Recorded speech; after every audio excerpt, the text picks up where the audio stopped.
സാജിദയുടെ ഭർത്താവിൻ്റെ സഹോദരൻ്റെ മകൻ ഒരു വലിയ ആരോപണവുമായിട്ട് രംഗത്ത് വന്നിരിക്കുകയാണ്.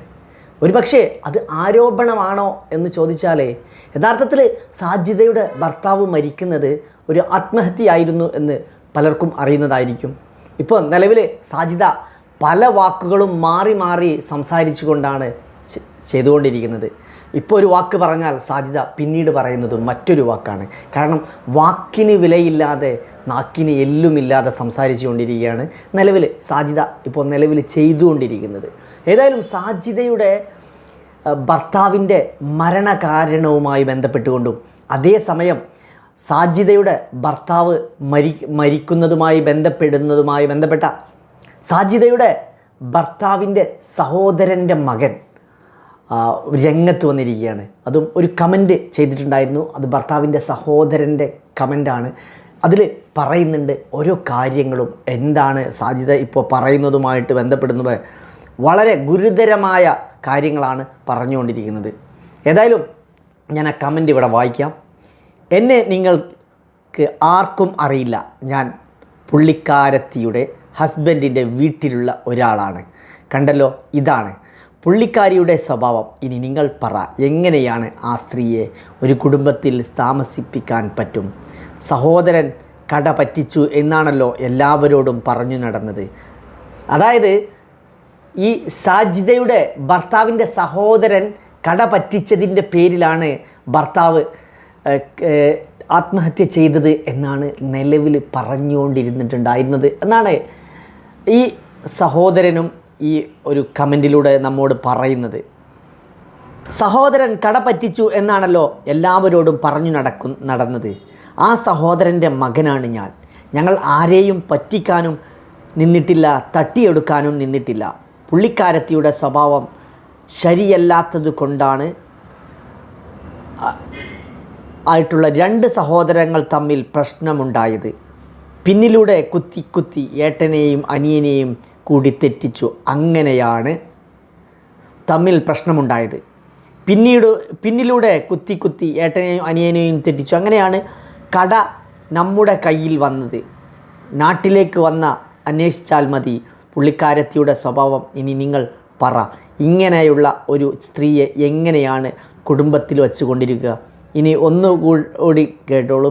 പുള്ളിക്കാരത്തി ശരിയല്ലാണ്ട് തന്നെയാണ് എൻ്റെ എളാപ്പ മരണപ്പെട്ടത് എന്ന് എനിക്ക് 100% ഉറപ്പാണ്. അതായത് ഈ ഷാജിയുടെ കാരണത്താൽ ഇവരുടെ, അതായത് ഈ ജ്യേഷ്ഠൻ്റെ മകനാണ് ഇത് പറഞ്ഞിട്ടുള്ളത്, ഈ കമൻ്റ് അടിച്ചിട്ടുള്ളത്.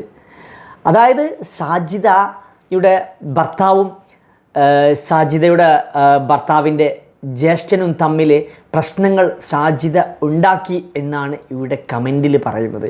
എത്രമാത്രം ഇത് അടിസ്ഥാനരഹിതമാണ്, അത് അടിസ്ഥാനമാണ്, സത്യസന്ധമായിട്ട് നമുക്ക് വിശ്വസിക്കാം എന്നുള്ളതിന് യാതൊരു തെളിവുമില്ല.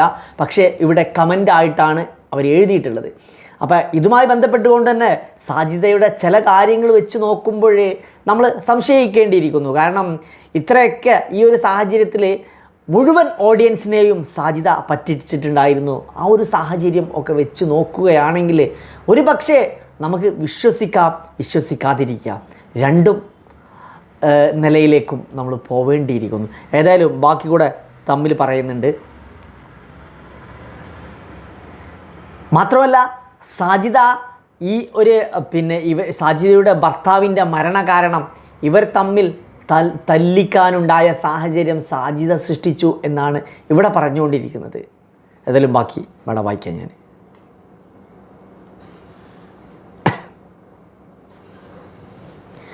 അങ്ങനെയുള്ള പ്രശ്നങ്ങൾ കാരണം കൊണ്ടാണ് ഞങ്ങൾ അവരെ കുടുംബത്തിൽ നിന്നും അകറ്റിയത്. മനസ്സിലായില്ല. അല്ലാണ്ട് മരണപ്പെട്ട ഭർത്താവിൻ്റെ വീട്ടുകാർ ഒരിക്കലും മോശക്കാർ അല്ല. ഞാൻ ഭർത്താവിൻ്റെ വീട്ടിലുള്ള ആളാണ്. ഇത് പുള്ളിക്കാരി ഈ മെസ്സേജ് കണ്ടാൽ നാളെ എനിക്കെതിരെ തിരിയും, വീഡിയോ ഉണ്ടാക്കിയിട്ട് വരും എന്ന് എനിക്ക് നല്ല ഉറപ്പുണ്ട്. ഉണ്ടാകട്ടെ. അതായത് ഈ കുടുംബത്തിൽ ഇതുമായി ബന്ധപ്പെട്ട് പ്രശ്നങ്ങളുണ്ടായിരുന്നു. മുൻപേ സാജിദയുടെ നാത്തൂന്, അതായത് ഭർത്താവിൻ്റെ സഹോദരി റംല വീഡിയോയിൽ വന്ന് പറഞ്ഞിട്ടുണ്ടായിരുന്നു സാജിദക്കെതിരെ ഗുരുതരമായ ആരോപണങ്ങളായിരുന്നു നിവർത്തിച്ചിട്ടുണ്ടായിരുന്നത്. പക്ഷേ അത് വെച്ച് നോക്കുമ്പോഴും നമ്മൾ ഏറെ സംശയിക്കേണ്ട സാഹചര്യത്തിലേക്കാണ്. പക്ഷേ തെളിവുകളില്ല എന്നുള്ളതാണ് യാഥാർത്ഥ്യം. നാളെ ഒരുപക്ഷെ ഈ പറഞ്ഞവൻ്റെ നേരെയും ഷാജിദ വരും എന്ന് തന്നെയാണ് പറഞ്ഞുകൊണ്ടിരിക്കുന്നത്. ബാക്കി കൂടെ വായിക്കാം. കബീറിൻ്റെ മരണം അന്വേഷിക്കാൻ നമ്മൾ നാട്ടുകാർ ആക്ഷൻ കമ്മിറ്റി രൂപീകരിക്കണം. ഇതിൻ്റെ സത്യം വെളിപ്പെടുത്തി കൊണ്ടുവരിക തന്നെ ചെയ്യും ഇൻഷാ അല്ലാഹ്. അതായത് ഈ സാജിദയുടെ ഭർത്താവിൻ്റെ മരണകാരണം എന്താണ് എന്ന് വ്യക്തമാക്കി കണ്ടെത്തുന്നതിന് വേണ്ടിയിട്ട് ഒരു ആക്ഷൻ കമ്മിറ്റി തന്നെ രൂപീകരിക്കണം. അതായത് സാജിദയുടെ ഭർത്താവിൻ്റെ മരണകാരണം എന്താണ് എന്ന് നിലവിൽ ഇപ്പോഴും വ്യക്തമല്ലാതെ ഒരു ഹിഡനായി കിടക്കുന്നുണ്ട്. പക്ഷേ ഈ ഒരു വിഷയവുമായി ബന്ധപ്പെട്ട് ആ കുടുംബത്തിന് ഒരുപാട് കാര്യങ്ങൾ പറയാനുണ്ട്. ആ കുടുംബത്തിന് ഒരുപാട് കാര്യങ്ങൾ അറിയുകയും ചെയ്യും എന്നാണ് ഈ കമൻറ്റിലൂടെ വ്യക്തമാകുന്നത്. പക്ഷേ കബീർ എന്ന് പറയുന്ന വ്യക്തി മരിക്കുന്നതിന് മുൻപേ ആ ഷാജിദയുടെ ഇത്തരം രണ്ടുപേരും തമ്മിൽ ഉണ്ടായ കലഹത്തിന് ഉണ്ടായ ഒരു കാരണം ഇടയാക്കിയിട്ടുണ്ട് എന്നാണ് കമൻറ്റിൽ പറയുന്നത്. സാജിദയുടെ ഭർത്താവിൻ്റെ സഹോദരൻ്റെ മകൻ. ഏതായാലും ഇതുമായി ബന്ധപ്പെട്ടുകൊണ്ട് തന്നെ ഇത്തരത്തിൽ ഒരു അന്വേഷണത്തിലേക്ക് പോവുകയാണെങ്കിൽ സാജിദയുടെ വാക്കുകൾ പലപ്പോഴും വാക്കിന് വിലയില്ലാത്ത സംസാരങ്ങൾ ഒക്കെ തന്നെയാണ് ഇത്തരം അപകടമായ അവസ്ഥയിലേക്ക് സൃഷ്ടിക്കപ്പെട്ടത്. പലപ്പോഴും സാജിദ ഒരിക്കൽ പറഞ്ഞ വാക്കല്ല പിന്നീട് പറയുന്നത്.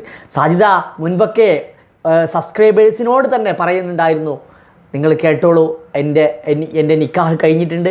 കാരണം വെല്ലുവിളിക്കുന്ന രീതിയിലായിരുന്നു സാജിദ എല്ലാം കൊണ്ടുപോയിട്ടുണ്ടായിരുന്നു. പക്ഷേ അന്നെല്ലാം സബ്സ്ക്രൈബേഴ്സ് ഇതത്രം ഈ പോക്ക് ശരിയല്ല എന്ന് പറഞ്ഞിട്ടുണ്ടായിരുന്നു. പിന്നീട് സാജിദ ഒരിക്കലും ഒരു ഇൻ്റർവ്യൂ തന്നെ ഞാൻ മുൻപും പറഞ്ഞു, ഇതെൻ്റെ നിക്കാഹ് കഴിഞ്ഞ മഹറാണെന്ന് പറഞ്ഞു. പിന്നെ അതേസമയം മറ്റൊരു ചാനലിൽ പോയിട്ട് എൻ്റെ നിക്കാഹ് കഴിഞ്ഞിട്ടില്ല, ഞാൻ എല്ലാവരെയും പറ്റിക്കുകയായിരുന്നു എന്ന് പറഞ്ഞു. പക്ഷേ ഇവിടെയൊക്കെ വലിയ ആശയക്കുഴപ്പങ്ങളും വലിയ സംശയത്തിനും ഇടവരികയാണ്. ഏതായാലും ഏതാണ് എന്നുള്ള സത്യങ്ങൾ അറിയാൻ വേണ്ടി, സത്യം പറഞ്ഞാൽ നമ്മളെ സമൂഹത്തിൽ ഉണ്ടാവുന്ന മറ്റൊരു സാഹചര്യമാണിത്. പലപ്പോഴും ഇത്തരം സാഹചര്യങ്ങളിൽ പല മനുഷ്യരും നമ്മൾ അല്പം മാത്രം ചിന്തിച്ചുകൊണ്ട് ചെയ്യുന്ന ചില കാര്യങ്ങളാണ് ഇത്തരം സാജിദയെ പോലെയുള്ള അപകടത്തിലേക്ക് കൊണ്ടെത്തിക്കുന്നത്. പലപ്പോഴും ഇത്തരം സാഹചര്യങ്ങളിൽ പല സ്ത്രീകളും അല്പമായിട്ട് ചിന്താഗതിയോടെ സംസാരിക്കുമ്പോഴും സോഷ്യൽ മീഡിയ എങ്ങനെ കൈകാര്യം ചെയ്യണം എന്നും സാജിദയെ സംബന്ധിച്ചിടത്തോളം വ്യക്തമായ ധാരണയില്ലാത്തതൊക്കെ തന്നെയാണ് ഇത്തരം പ്രയാസങ്ങളും അപകടത്തിലേക്കൊക്കെ സാജിദയെ തന്നെ എത്തിക്കുന്നത്. ഏതായാലും സാജിദയോട് വീണ്ടും ഞാൻ പറയുകയാണ്, സാജിദ ഇത്തരം സാഹചര്യങ്ങളിൽ സാജിദ മൗനം പാലിക്കുകയാണ് ഏറ്റവും നല്ലത്, ഏറ്റവും ഉചിതമായത്. ഏതായാലും വീഡിയോയെക്കുറിച്ചുള്ള അഭിപ്രായം കമൻറ്റ് പുതിയ മറ്റൊരു വീഡിയോസുമായി വീണ്ടും കാണാം.